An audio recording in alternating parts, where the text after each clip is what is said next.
Hello friends, this is Vishal Chaturvedi from Vishal English Study Circle. Welcome back to my channel. और मैं आज आपको एक नया टॉपिक कराने जा रहा हूं अपने सेशन में, जिसे हम कहते हैं क्वेश्चन टैग। जो क्वेश्चन टैग हमारा टॉपिक है बहुत ही इंपॉर्टेंट टॉपिक है। आजकल जो एग्जाम्स आ रहे हैं उसमें क्वेश्चन टैग के क्वेश्चंस पूछे जाते हैं। तो हम स्टार्ट करते हैं क्वेश्चन टैग। देखिए, क्वेश्चन टैग जो हमारा टॉपिक होता है, टैग मीन्स पीछे लगा हुआ भाग। क्वेश्चन टैग मीन्स कोई इस तरह से कोई एक स्टेटमेंट दिया जाता है, उसके कंफर्मेशन के लिए एक क्वेश्चन रखा जाता है, कोई कथन कहा जा रहा है उसको पक्का करने के लिए। जैसे मैंने कहा कि आप क्रिकेट खेलते हैं ना, इस तरह से बोला जाता है क्रिकेट खेलते हैं ना, उसको पक्का करने के लिए to confirm the statement we use question tag. तो क्वेश्चन टैग में होता क्या है कि अगर ये आपका स्टेटमेंट जो है, स्टेटमेंट आपका पॉजिटिव है, तो आपका जो क्वेश्चन टैग बनेगा वो नेगेटिव बन जाता है। अब नेगेटिव बनता है तो कैसे बनता है? नेगेटिव को हम किस तरह से लिखते हैं? तो हम हेल्पिंग वर्ब लेते हैं अपने सेंटेंस की, स्टेटमेंट की, उसके बाद उसको कंडेंस फॉर्म में, कॉन्ट्रैक्टेड फॉर्म में नॉट का यूज करते हैं। Helping verb not. हमने कहा इज नॉट को इजंट बोल देंगे, हैव नॉट को हैवंट बोल देंगे, शुड नॉट को शुडंट कह देते हैं, और देन हम सब्जेक्ट का यूज करते हैं। तो इस तरह से पॉजिटिव स्टेटमेंट हो तो क्वेश्चन टैग उसका नेगेटिव बनता है। यही की यही एक एग्जांपल ले लेते हैं हम। He is a rich boy. वह एक अमीर लड़का है ना, तो he is a rich boy, तो इसको हम क्या कर देंगे? इजंट ही, क्योंकि हमें हेल्पिंग वर्ब लेनी है। उसके बाद हम नॉट को कॉन्ट्रैक्टेड फॉर्म में रखते हैं, देन हम अपना सब्जेक्ट रखते हैं, तो he is a rich boy, isn't he. इसी तरह से स्टेटमेंट आपका अगर नेगेटिव है तो क्वेश्चन टैग आपका पॉजिटिव बनेगा। सपोज हमने कहा, अब इसका तरीका क्या होता है? इसका तरीका होता है हेल्पिंग वर्ब प्लस सब्जेक्ट, केवल इतना लिखना है। हमने कहा he is not a rich boy, तो इसका क्या बनेगा? Is, then subject he, is he is not a rich boy, वो एक अमीर लड़का नहीं है ना, तो इज ही करके इसका बन जाएगा।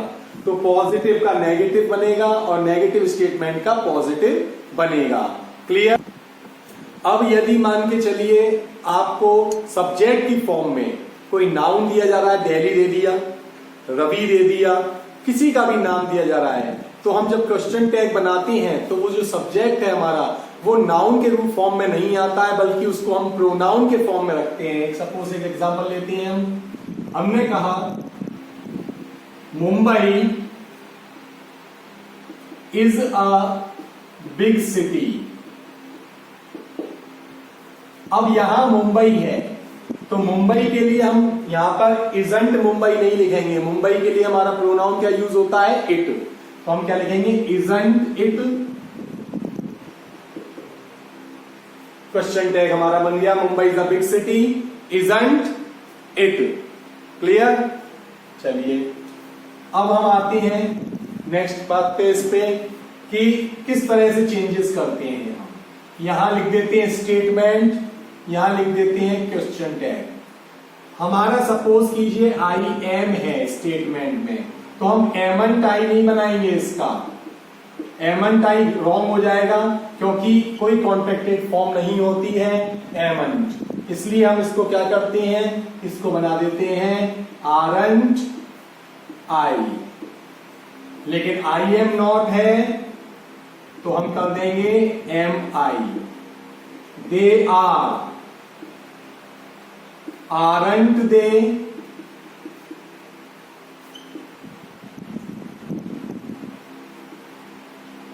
he hasn't he,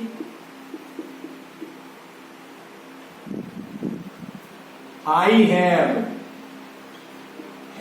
Aren't I?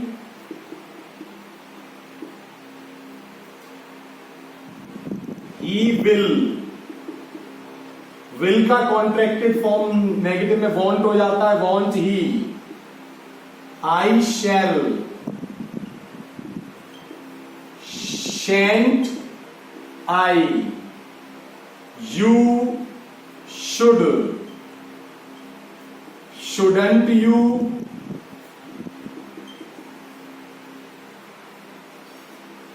I am to. Aren't I? He has to. Hasn't he? इस तरह से सभी चीजों के चेंजेस हमारे होते हैं. जैसा कि आपने देखा, यू मस्ट आ जाएगा तो मस्टंट कर देंगे हम उसे, यू वुड आ जाएगा तो वुडंट कर देंगे हम उसे, आई वॉज आ जाएगा तो वॉजंट कर देंगे उसे हम. तो इस तरह से चेंजेस होते हैं. ही विल का वॉन्ट ही, आई शैल का शैंट आई एम का आरएंट आई कर देते हैं. क्लियर? चलिए, point. Now come to the next point. आपको सपोज अपने स्टेटमेंट में वन दिया हुआ है, देयर दिया हुआ है, दिस दिया हुआ है. स्टेटमेंट सब्जेक्ट लिख देते हैं हम यहां. दैट दिया हुआ है, दीज दिया हुआ है, दोज दिया हुआ है. क्लियर? दोज दिया हुआ है. तो आप क्वेश्चन टैग में सब्जेक्ट की फॉर्म में क्या कर देते हैं? वन को वन ही रहने देते हैं, देयर को देयर रहने देते हैं, दिस का इट कर देते हैं, डेट का भी इट हो जाता है, दिस दीज का दे कर देंगे और दोज का भी दे कर देंगे.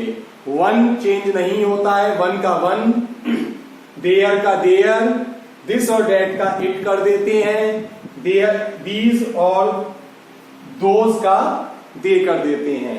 अभी हमने कहा one should keep once promise. One should keep once promise. तो हम क्या करेंगे? शुडंट, शुड का शुडंट, वन. हमने कहा दिस इज माई बुक. तो हम क्या कर देंगे?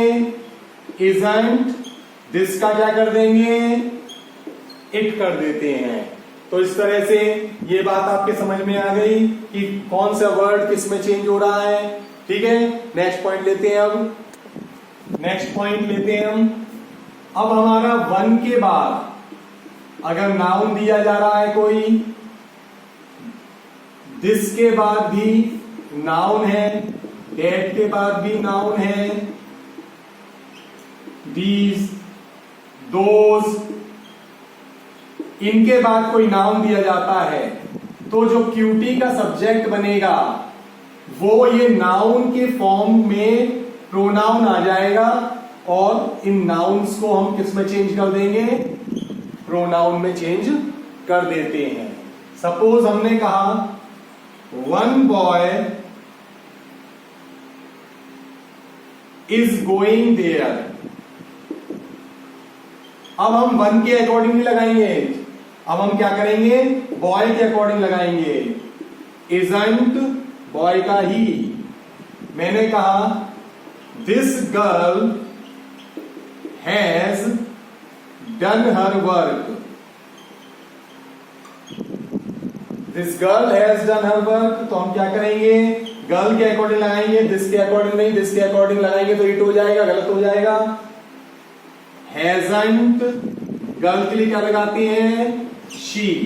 तो ये हमारा पॉइंट क्लियर हो गया. क्लियर? ओके, नेक्स्ट पॉइंट पे बढ़ेंगे अब हम. हाँ, नेक्स्ट पॉइंट पे आते हैं हम. एवरीवन, एवरीबडी,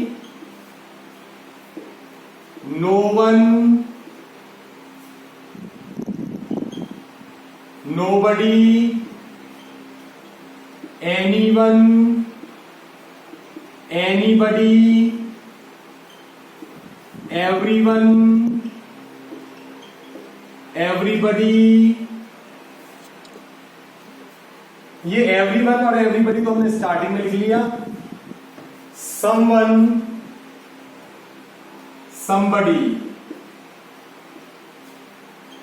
ये वर्ड्स अगर आपको दे देते हैं तो आप क्या करेंगे, जो ये तो सब्जेक्ट्स रहे स्टेटमेंट के, अब क्वेश्चन टैग का सब्जेक्ट क्या हो जाएगा, दे। ये कंडीशंस आने पर सब्जेक्ट हो जाता है क्वेश्चन टैग का दे। सपोज हमने कहा someone has missed the chance. अब someone has missed the chance, तो हम क्या करेंगे, अब अक्सर स्टूडेंट्स क्या गलती करते हैं कि हैज लगा देते हैं, जबकि अब हमारा सब्जेक्ट क्या बनना है, दे। तो दे के अकॉर्डिंग हैज नहीं आएगा, हैव आएगा। तो हम क्या करेंगे, हैजंट दे नहीं लगाएंगे,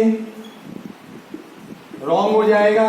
करेक्ट होगा हैवंट दे, हैवंट दे करेक्ट होगा, फिर समवन चेंज किया दे में और दे के अकॉर्डिंग है।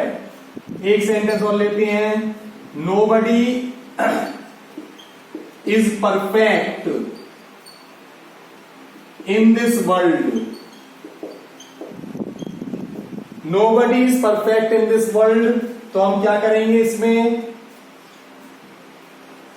isn't they, गलत हो जाएगा क्योंकि they के साथ is नहीं आता है।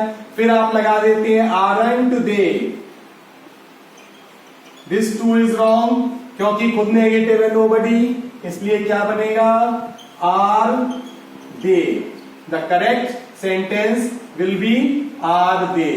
Nobody is perfect in this world, are they. तो इस तरह से क्वेश्चन टैग में ये पॉइंट हमारा क्लियर होता है। Okay, now come to the next point. Now next point, अगर आपको थिंग दे दी जाता है, नथिंग, एवरीथिंग, एनीथिंग, समथिंग, तो आपको इसको चेंज करना होता है इट में। हमने कहा नथिंग वॉज डन, अब यहां इट में चेंज करना है। ऑलरेडी गिवन सेंटेंस नेगेटिव है तो आप क्या करेंगे, पॉजिटिव में लेंगे इसे, was it. Nothing was done, क्योंकि ये नॉन लिविंग को शो करते हैं इसलिए इनमें हम इट का यूज करते हैं। नथिंग, एवरीथिंग, एनीथिंग, समथिंग, इनके लिए हम इट का यूज करते हैं। Clear? Now come to the next point. Imperative sentences अगर आ जाते हैं, इंपेरेटिव सेंटेंस पॉजिटिव में दिया जाता है आपको स्टेटमेंट, तो नेगेटिव में आपको क्या करना है इसको, सॉरी क्वेश्चन टैग में क्या करना है इसको, या तो आप इसका नेगेटिव वॉन्ट यू लिख दीजिए या फिर लिखेंगे हम विल यू। क्या लिखेंगे, वॉन्ट यू या विल यू। सपोज मैंने कहा प्लीज हेल्प मी, प्लीज, तो सेंटेंस था हमारा हेल्प मी, प्लीज हेल्प मी। तो प्लीज हेल्प मी को हम क्या करेंगे, इसको क्वेश्चन टैग बनाएंगे, या तो आप वॉन्ट यू बना दीजिए या फिर विल यू बना दीजिए। वॉन्ट यू ज्यादा एप्रोप्रिएट है क्योंकि पॉजिटिव का नेगेटिव फॉर्म जा रहा है। Won't you, please help me, won't you. Give me this pen, won't you या फिर विल यू। ये आपका इंपेरेटिव का जो पॉजिटिव सेंटेंस होता है वो होता है। अब इंपेरेटिव का यहीं पे ही आपको हम नेगेटिव बता रहे हैं। नेगेटिव यानी डू नॉट वाले सेंटेंसेस या नेवर वाले सेंटेंसेस। इसमें क्या करना है, जब आपका क्वेश्चन टैग बनेगा तो आपको विल यू से बनाना है। हमने कहा don't go there, will you never tease the poor. ये नेगेटिव सेंटेंसेस हुए दोनों के, तो यहां हम क्या करेंगे, विल यू। इनका कैसे बन जाएगा, विल यू बन जाता है। क्लियर? ओके।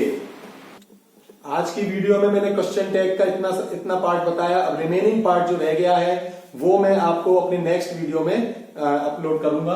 तो अब मैं स्टार्ट करने जा रहा हूं ईडियम्स, फ्रेजेस। जैसे कि हर अपने वीडियो के लास्ट में मैं जो है वो पहले स्पेलिंग दिखा रहा था, उसके बाद अब ईडियम फ्रेजेस का बता रहा हूं मैं। तो इस ईडियम फ्रेजेस के मैं आपको स्टार्ट करने जा रहा हूं। फर्स्ट ईडियम फ्रेज है हमारा damp squib. Damp squib means होता है कंप्लीट फेलियर, पूर्ण रूप से असफल, पूरी तरह से असफल हो जाते हैं तो हम उसको कहते हैं damp squib, complete failure. Green horn, green horn कहते हैं एक ऐसा person who has no experience in his specific field. उसको किसी फील्ड में कोई जानकारी नहीं होती, अनुभव नहीं होता है, उसे कहते हैं green horn, inexperienced person. Bank on, bank on means होता है डिपेंड ऑन। जैसे अब आप पूरी तरह से किसी कोचिंग पर डिपेंड हैं तो हम यूज कर सकते हैं बैंक ऑन का, वहां पे पूरी तरह से किसी पे निर्भर हो जाना। Foot the bill, foot the bill का मीनिंग होता है खर्चा उठाना। बियर एक्सपेंसेस, बियर एक्सपेंसेस कि हम कहते हैं कि parents foot the bill of their children, ठीक है, वो अपने बच्चों का खर्चा वहन करते हैं, उठाते हैं। गर्ड अप द लॉइन, देखिए एक चीज होती है, एक होता है लायन, LION, उसे शेर, लेकिन और एक होता है LOIN। लॉइन जो होता है वो होता है हमारा ये कमर से नीचे का जो पार्ट होता है जहां पर हम अपने अंडर गारमेंट्स वगैरह पहनते हैं, उसे कहते हैं लॉइन। गर्ड अप द लॉइन, हम कहते हैं कमर कसकर तैयार हो जाना, यानी किसी काम के लिए टू बी रेडी और टू गेट रेडी, कमर कस के अच्छी तरह से फुली प्रिपेयर्ड हो जाना, उसके लिए गर्ड अप द लॉइन का यूज करते हैं हम।